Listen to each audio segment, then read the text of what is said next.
The drive into Avdiivka is perilous, best made in an armoured vehicle at high speed. We head in with Ukrainian police special forces. This town in the Donbass is surrounded on three sides by Russian troops, 3 kilometers from here.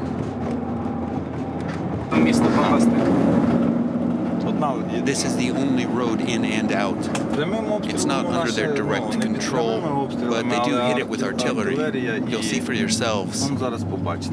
The Russians are methodically destroying this town. They just want territory. They don't care about the city. As we arrive in town, we get another warning.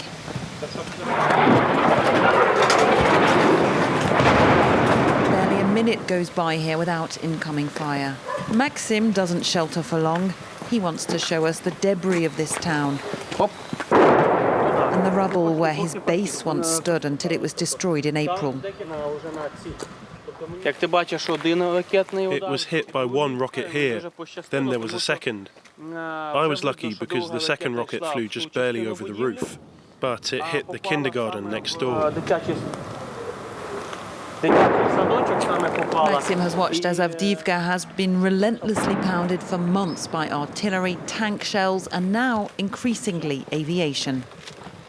This used to be a school. The Russian occupying forces launched between 4 and 12 airstrikes a day. KH-59, KH-31s. They also fire ground missiles at us, S-300s and Iskanders.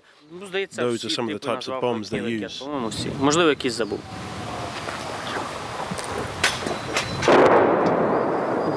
He's so precise because he's often the first on the scene after a strike to record the details and rescue people from the rubble. His job is to protect the remaining population, even if their beliefs are diametrically opposed to his own. We don't get a warm reception in Avdiivka's only remaining shop. Nina is 86 years old, all her family live in Russia, and she simply doesn't believe the Ukrainian TV news broadcast in a humanitarian shelter.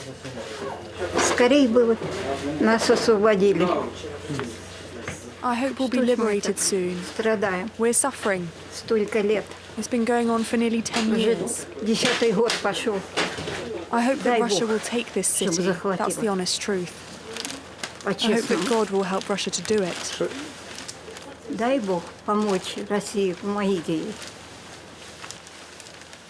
they are shelling the city. They're not shelling us, they're liberating. Avdiivka was occupied by Russian forces for 3 months in 2014 before Ukrainian forces pushed them back. Since then, the front line has never been far away, and some of those remaining still harbour sympathies for the Kremlin. We want to evacuate people, but we have to obey the law. Do we live under law and order, or do we live under tyranny?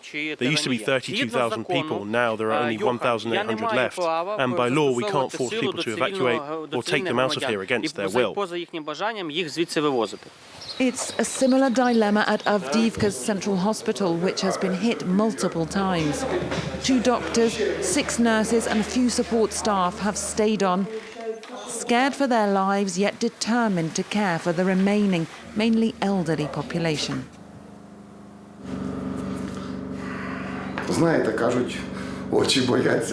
I am afraid. I have a family.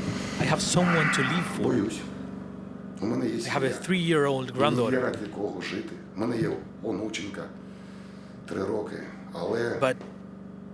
But this is my city, our city, the best city, and we hope that it will stand. And if this is our fate, we just have to do our duty. Our duty is to stand firm.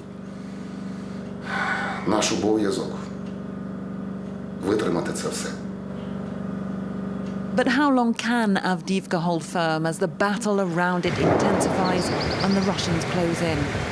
Some 200 people have been killed here since the full-scale invasion, 6 in the past week. Hey, we're only around 12 kilometers from the city of Donetsk, which Russia occupied in 2014. So this town, Avdiivka, has been near the front lines of fighting for 9 years now. But now Russian forces are employing the same tactics as they did in Bakhmut. Surround the city, bombard it, and try and take it, even if all that's left is a pile of ruins.